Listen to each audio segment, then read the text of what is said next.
अब हम step wise balancing के बारे में बता रहे हैं। चैप्टर 1 में भी अपना टॉपिक थोड़ा सा बाकी रह गया था। स्टेप वाइज बैलेंसिंग, इक्वेशन को हम बैलेंस कैसे करेंगे, बैलेंसिंग करने के लिए हमें क्या क्या कंडीशन होनी चाहिए, क्या क्या चीज़ें ध्यान में देनी चाहिए, उस बारे में हमारा थोड़ा इसके स्टेप्स क्या है। इसको बैलेंसिंग करने के लिए हमारे कितने स्टेप्स होते हैं, 6 स्टेप्स होते हैं। कभी कभी ये शॉर्ट आंसर में आपसे क्वेश्चन पूछा जा सकता है, how many steps of balancing, तो वहाँ पे आपको आंसर क्या है, there are 6 steps of balancing. पहला स्टेप हमारा क्या होता है, स्टेप 1 में हमें क्या करना होता है, जैसा कि आपको स्टेप 1 में जो भी आपको केमिकल इक्वेशन दिया गया है, उस केमिकल इक्वेशन को सेम एज इट इज लिख लेना है। जैसा दिया गया है वैसे इक्वेशन लिख लेना है, और उसके चारों तरफ उसमें जो भी आपको दिए गए हैं, right chemical equations and draw box around each formula, जो भी फार्मूला दिया गया है उसके चारों ओर क्या करना है, बॉक्स बना देना है। जैसे हमने लिखा Fe plus H2O gives you Fe3O4 plus H2। यहाँ पे हमें क्या करना है, बॉक्स बना देना है। Fe के चारों तरफ बॉक्स कर दिया, H2O के चारों तरफ बॉक्स कर दिया। फिर इसमें राइट हैंड साइड में जो हमारा प्रोडक्ट है, इसमें Fe2O3 इस पे बॉक्स बना दो, और H2 के चारों ओर बॉक्स बना देंगे। फर्स्ट स्टेप में कुछ भी नहीं, सेम जैसे दिया गया है वैसे ही वैसे लिख देना है, और सिर्फ चारों उसके जो भी एलिमेंट्स दिए गए हैं उसके चारों ओर बॉक्स बना देना है। हमारा स्टेप 2 क्या होता है, count the number of atoms and each element on both side, दोनों साइड जो रिएक्टेंट है और जो प्रोडक्ट बन रहा है, दोनों साइड में जो एटम्स हैं उसकी हम काउंटिंग करेंगे। जैसा हमारा ऊपर इक्वेशन दिया गया है Fe प्लस H2O, इसमें कितने कितने एटम हैं उसके हम यहाँ पे नाम लिखेंगे, element, number of atoms at reactant side, number of atom at product side.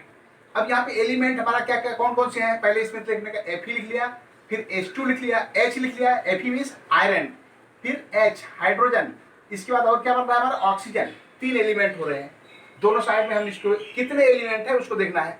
Left hand side में हमारा रिएक्टेंट साइड में Fe कितना है, आयरन सिंगल है 1 हो गया रिएक्टेंट साइड में, एंड हाइड्रोजन कितने हैं, 2 है, हाइड्रोजन यहाँ पे हो गया 2, एंड ऑक्सीजन कितना है, 1 ऑक्सीजन है। राइट हैंड साइड में अगर हम देखते हैं तो यहाँ पे Fe कितने हैं, 2 हो गया है, Fe 3 है, ठीक है, नंबर ऑफ यहाँ पे Fe 3, और O कितना है, O2, और यहाँ पे हाइड्रोजन कितने हैं, Fe 3 है, एंड हाइड्रोजन इस साइड में हाइड्रोजन कितने हो रहे हैं, 2, हाइड्रोजन कितने हैं, 2, एंड ऑक्सीजन कितने हो रहे हैं, 4 हो रहा है, ऑक्सीजन 4। स्टेप 3 में क्या करेंगे, equalize the number of atoms which has maximum number of by putting form of it.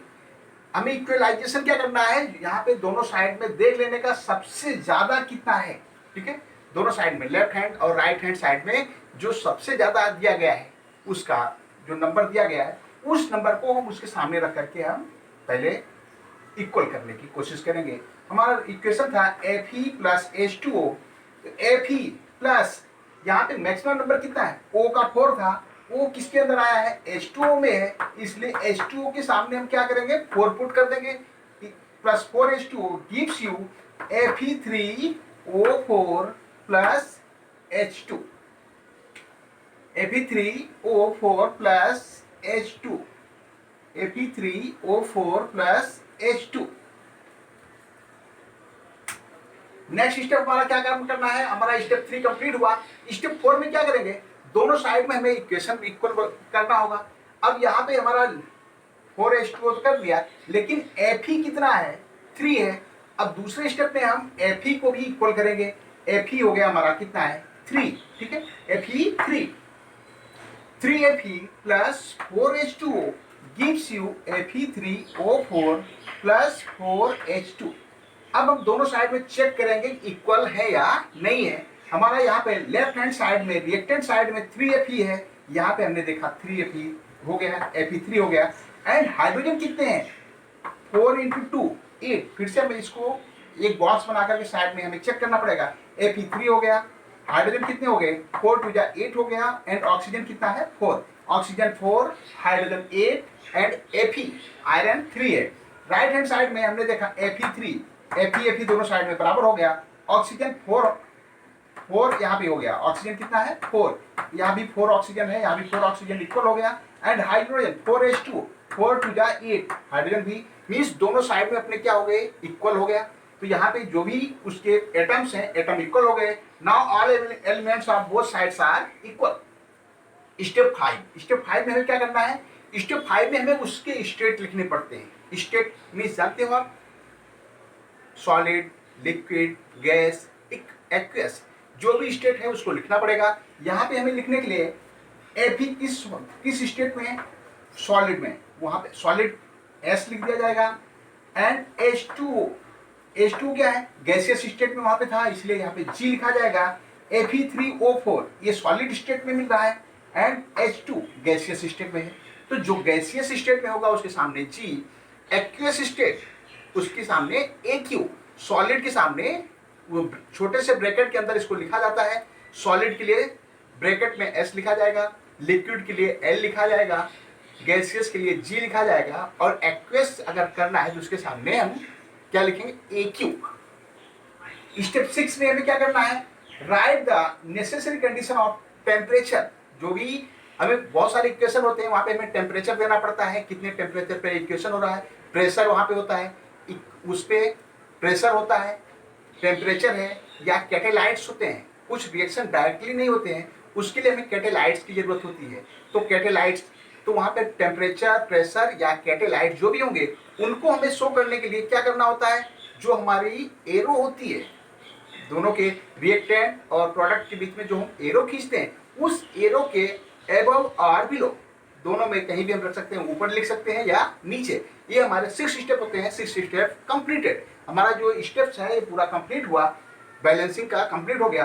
अब हम थोड़ा सा अपना एक पॉइंट उस दिन और बाकी रह गया था हमारे चैप्टर 1 में, effect of oxidation in everyday life.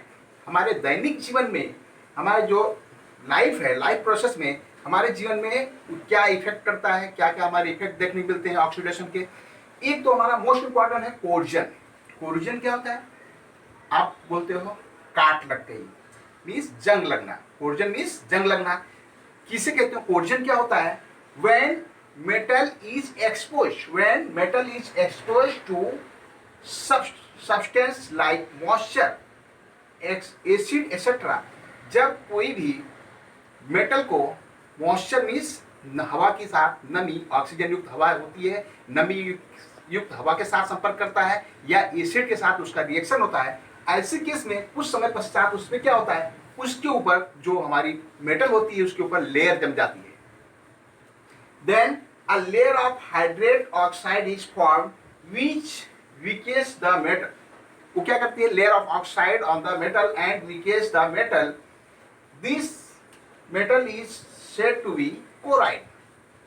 इसकी डेफिनेशन मैं फिर से एक बार आपको रिपीट कर दे रहा हूं।